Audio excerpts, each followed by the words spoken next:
안녕하세요. 안녕하세요. 여기는 꿈 다시 보기 채널입니다. 오늘은 영화 레미제라블의 한 장면, 판틴이 머리를 자르고 창녀의 삶을 살아가게 되는 장면을 저희의 상상력으로 풀어보겠습니다. 저희의 상상으로 장면을 펼쳐보겠습니다. 우리는 곧잘 내가 할 수 있는 것이 없어라는 식으로 푸념합니다.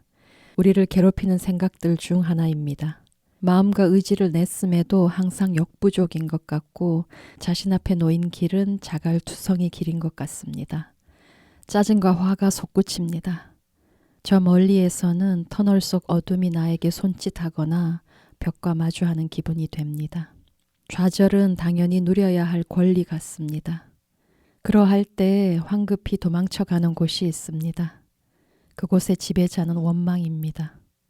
크고 작은 불만과 불평들, 미움, 오해와 왜곡들로 가득한 곳이죠. 그곳에선 모두들 자신의 실수와 잘못은 너무도 미미하다고 항변합니다. 모든 문제의 근원은 외부에 있거든요. 원망이라는 지배자는 언제나 끝없는 괴로움을 보장해 줍니다. 천주교 기도문 중에 저는 주님의 종이니 그대로 제게 이루어지소서라는 구절이 있습니다. 아마도 많은 사람들에게 익숙한 구절일 텐데요. 예전엔 그 구절을 접할 때마다 도대체 이 말이 무슨 뜻일까? 인간에게 왜 이런 기도를 강요하는 걸까? 신은 도대체 왜 연약한 인간 위에 군림하려고 하는 거지? 그 기도 구절을 접할 때면 신에 대한 불신과 반감이 아주 커질 뿐이었습니다. 기도를 중단할 좋은 구실이 되어줬죠. 그런데 삶의 질곡을 겪다 보면 문제 해결의 열쇠를 진 이는 자기 자신임을 깨닫는 순간이 옵니다. 뭐냐면 인간들 대부분은 나는 너무도 나의 것이야 이러고 살아간다는 사실에 눈을 뜨게 된다는 뜻입니다. 나는 이러하고 이러해야 해 이러면서 그에 위반되는 나머지 다른 것들을 밀어내고 배척합니다. 스스로가 만든 올무에 갇혀 답답해하면서도 벗어나는 것을 망설입니다. 주님의 종으로 살아가지 못하는 우리들은 자신이 만들어낸 생각들의 종으로 살아가는 겁니다. 자신이 만든 생각들의 노예로 지낸다는 뜻입니다. 문제는 그 생각들로부터 오랜 시간 괴롭힘 당하고 있음을 인정하지 않는 거죠. 대부분의 우리들은 자신이 만든 생각들로부터 끊임없이 공격당하지만 그냥 당하는 처지에 익숙해져 있는 겁니다.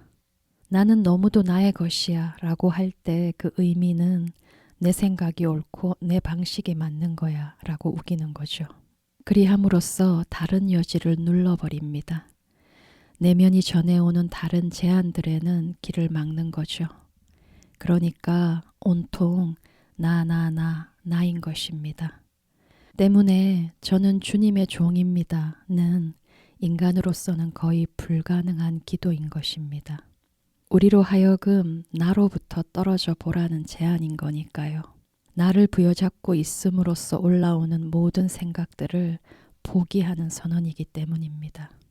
이 짧은 구절의 기도는 협소한 생각들에 갇혀서 괴로워하지 말라는 당부인 것이죠. 레미제라블에서 장발장이 보여준 극적 변화의 시작은 그 지점을 깨치는 데서 비롯되었습니다. 그는 자신에게 부여된 죄수 번호 2460 하나로 영원히 살아갈 수도 있었습니다. 그러나 한 번의 계기가 마련되었고 그 경험을 통해 저는 주님의 종입니다를 받아들였죠. 장발장이 내적으로 이룩한 성취란 그런 겁니다. 저는 주님의 종입니다라는 선언은 단단하고 강고한 이고로부터의 해방을 뜻하는 것인데 즉슨 괴로움 속에서 허우적대도록 만드는 생각들을 마침내 내려놓는다는 뜻입니다. 저는 주님의 종입니다 라고 선언할 때 보다 단순한 삶을 향해 턴하는 겁니다. 이때의 단순함이란 회피나 외면, 부정 같은 거부의 태도가 아닌 겁니다. 거부하는 마음은 끝없는 번뇌로 이어질 뿐입니다. 매 순간 우리가 자신의 뜻 대신 신의 뜻을 구할 수 있다면 삶은 이전보다는 훨씬 심플해질 겁니다. 에너지 효율이 높아질 테니까요. 주님의 뜻을 제가 따르겠습니다 라고 했을 때 되게 겁나는 게 그 주님의 뜻을 따르는 길이 저한테는 마치 이쪽 낭떠러지에서 저쪽 낭떠러지를 건너는 것만큼의 용기를 필요로 하는 일인 것 같은 거예요. 그러니까 지금의 내가 살던 방식을 다 버리고 새로운 방식을 택해야 되는데 내가 지금까지 손에 쥐고 있던 것을 다 놓아야 되는데 그 순간을 못 견디겠어요. 그나마 쥐고 있던 것마저 던지는 이거를 못 견디겠어요. 지금의 나로서는 도저히 할 수 없는 것을 요구하는 것일 것 같은 두려움이 있어요. 레미제라블은 비참한 현실을 살아가는 가난한 이들에 대한 이야기를 다뤘습니다. 저희는 판틴의 머리카락이 잘려나가는 장면을 인간의 내면에서 일어나는 사건으로 바라보고 거기에 상징적 의미를 부여하고자 합니다. 상징적 차원에서 머리카락은 우리 안에서 자라나는 생각들을 의미합니다. 생각이란 인간을 올감해서 옴짝달싹 못하게 만드는 주범입니다. 우리 안에서 자라나는 생각들이 우리의 삶에 어떤 영향을 끼치는지는 제대로 이해하기가 쉽지 않습니다. 때문에 우리들은 내 탓이오를 하기보다 티나지 않게, 때로 시끄럽게, 또 때로는 대단히 파괴적인 방식으로 남 탓을 합니다. 딸을 둔 판티는 공장에서 일을 하며 생계를 꾸립니다. 하지만 주변 사람들의 모함으로 공장에서 해고되죠. 궁지로 몰린 판티는 자신의 길고 탐스러운 머리카락을 잘라서 팔게 됩니다. 머리카락을 자른 이후 그녀의 생존 방식과 태도가 크게 바뀐다는 점에서 상징적 사건이 된 셈이죠. 비정하고 혹독한 세상에서 판티는 창녀로 살아가게 됩니다. 그리고 그녀는 잔인하게 유린당하죠. 머리카락을 잘라낸다는 것은 그녀로부터 건강한 의지를 잘라내는 것을 뜻합니다. 이제 더 이상 세상에서 그녀의 의지는 건강하게 작동할 수가 없습니다. 판틴의 길고 탐스러운 머리카락은 그녀가 삶에 대해 품고 있었던 희망을 상징하는 것이었습니다. 잘려나가는 머리카락과 함께 그녀의 희망도 꺼져갔죠. 적지 않은 사람들이 머리카락에 관한 꿈이나 창녀가 등장하는 꿈을 꿉니다.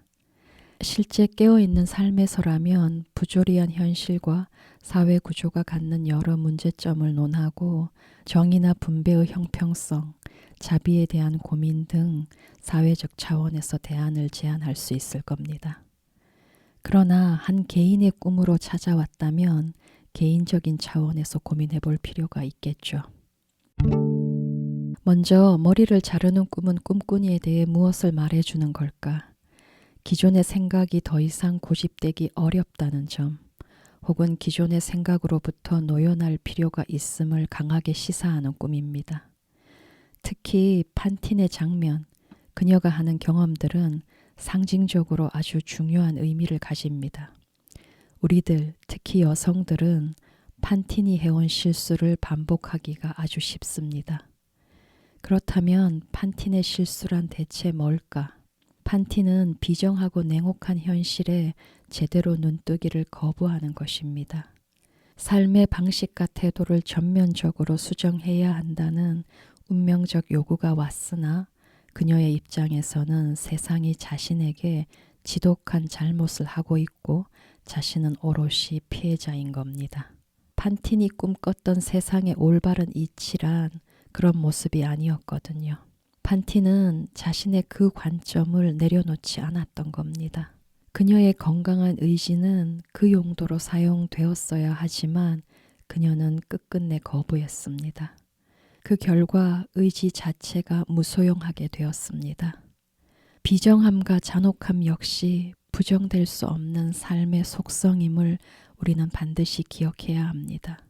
비정함과 냉혹함은 내 안에 있는 특성이기도 하고 온 세상이 함께 공유하는 특성인 겁니다.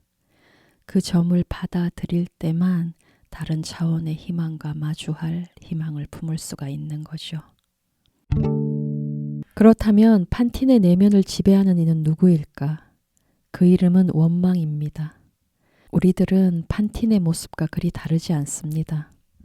그녀의 내면 전체는 원망에 점령당한 것입니다. 머리카락을 잘라내는 꿈을 꾼다면 가장 먼저 그 측면을 고려해야 합니다.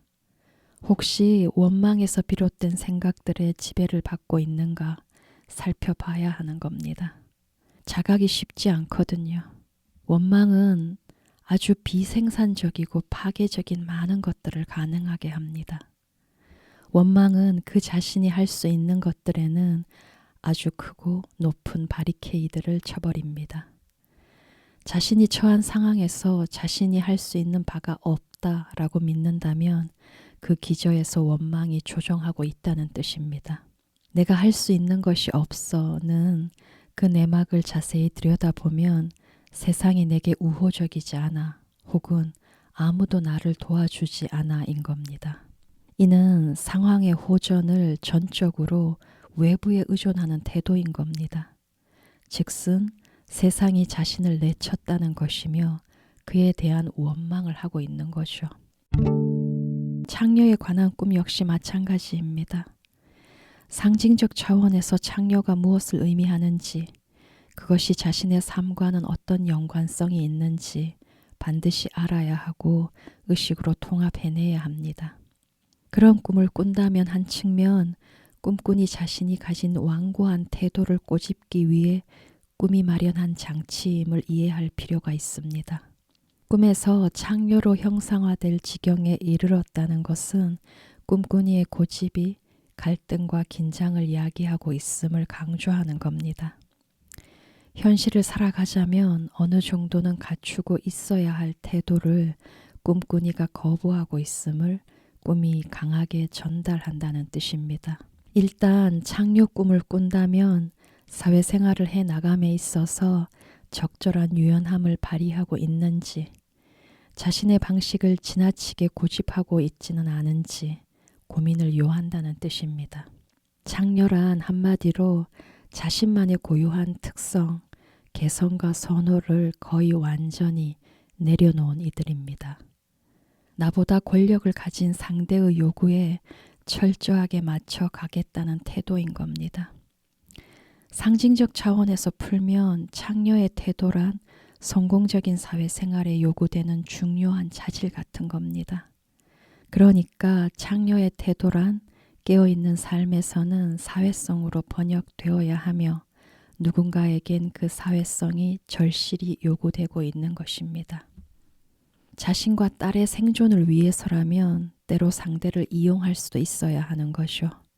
그런데 머리를 자르지 못하는 이들은 이건 안 되고 저건 모양새가 빠지고 이건 품위가 떨어지는 일이고 이런 식의 계산에 골몰합니다. 따라서 그들의 머릿속에서 맴도는 건 내가 할 수 있는 건 없어. 세상이 날 돕지 않아. 인 겁니다. 원망의 지배하에 놓여 살아가는 것이죠. 저는 판틴하고는 좀 다른 게 창녀로서의 태도를 전 잘 갖추고 있거든요. 그러니까 상대방의 의도가 무엇인지, 나보다 권력이 있다고 생각되는 사람에게 맞추려고 하는 것이 내 마음에 전혀 저항감이 없고 그것을 잘 맞춰야만 내가 뭔가 얻을 수 있고 내 생존에 아주 유리하다고 생각을 해서 거기에 내 모든 신경을 딱 집중을 하거든요.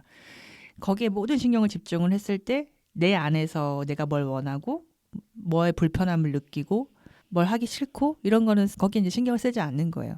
내가 그렇게 살고 있다는 것도 모를 만큼 그것이 저한테는 굉장히 착 달라붙어 있는 제 습성이었고 그것이 학창시절에서는 모범생의 태도였고 사회생활에 나와서는 되게 착하고 남의 말 잘 들어주는 사람의 태도였고 지금도 그것이 어느 정도 먹혀요. 근데 이제 그것만으로는 안 되는 어떤 지점에 이제 와 있어요. 그러니까 저는 기존에 제 생각들은 그렇게 사회성을 최대한 발달시키기 위해서 사람의 감정, 마음이라는 건 하나도 중요하지 않아. 이것이 저의 신념이에요. 내 마음이 어떤 건지를 알아봐주고 거기에 노력을 기울이는 것은 나한테 그냥 전혀 고려 대상이 아니에요. 이제 그것이 제가 잘라내야 될 생각인 것 같은데 얼마 전에 제 꿈에 교실인데 누가 봐도 그 교실은 더 이상 이제 있을 수 없는 곳인데 나는 계속 거기에 있으려고 노력하고 고등학교 때 제 동창인데 나는 전혀 중요하지 않는 내 마음을 그 친구는 그것에 어떤 의미를 부여하고 놀라워하고 그런 친구였거든요. 지금 제가 고민해야 되는 게 내가 계속 이런 식으로 살고 싶은 게 맞나? 내가 어떤 방식으로 살고 싶나? 내가 이 직업을 그냥 직업으로서 가져가는 건데 그럼에도 불구하고 어떠한 방향으로 끌고 나갈까? 이러한 고민을 해야 되는데 그 고민을 하자니까 이제 나랑 대화를 시작해야 되는데 이제 방해되는 생각들이 이제 있는 거예요.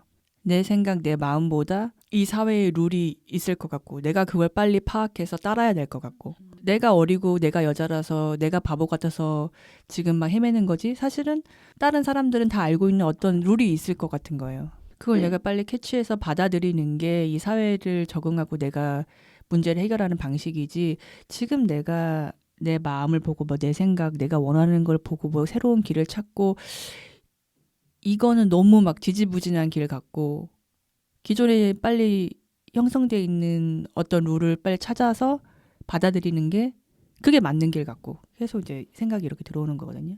그게 더 안전한 길이고 뭐 실제로 안전한 길일 수도 있겠죠. 근데 지금 제가 몇 년간 해온 경험을 보면 그것이 안전하지 않다는 것을 체감하는 거지. 네 계속 깨우는 거죠.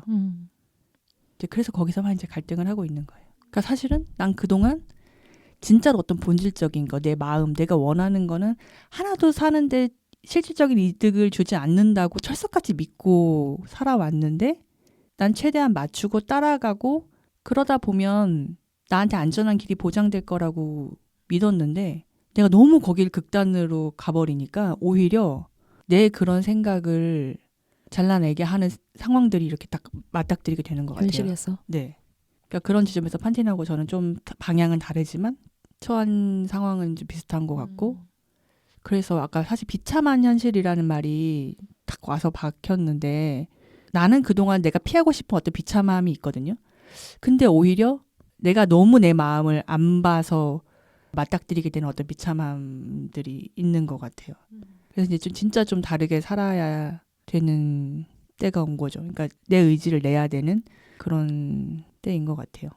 우리가 꼭 기억해야 될 것이 뭐 욕구 같은 거 무시해도 되고 감정 같은 거 그냥 누르면 그만이고 그렇게 생각할 수 있어요. 그리고 선생님이 얘기해 준 그 부분들이 또 무시되어서는 안 되는 측면도 많고요. 그런데 우리 자신의 욕구나 감정을 눌러버리면 상상력과 독창성이 다 날아가요. 이렇게 삶을 살아가다 보면 그 문제 해결에 상상력과 독창성이 정말 필요한 순간이 너무도 많잖아요. 자기 스스로 답을 찾아가야 되는 거니까. 근데 그게 다 날아가 버린다니까. 그러니까 때로는 이 낭떠러지에서 저 낭떠러지로 건너가야 될 때 상상력이 거기에 다리를 놔줘야 되는데 내가 그게 없으니까 지금 너무 이제 나는 이 낭떠러지에서 어떻게 해야 되지? 지금 이제 이런 상황인 것 같아요. 네, 오늘 얘기는 여기서 마치고 다음 시간에 다른 장면으로 찾아오겠습니다.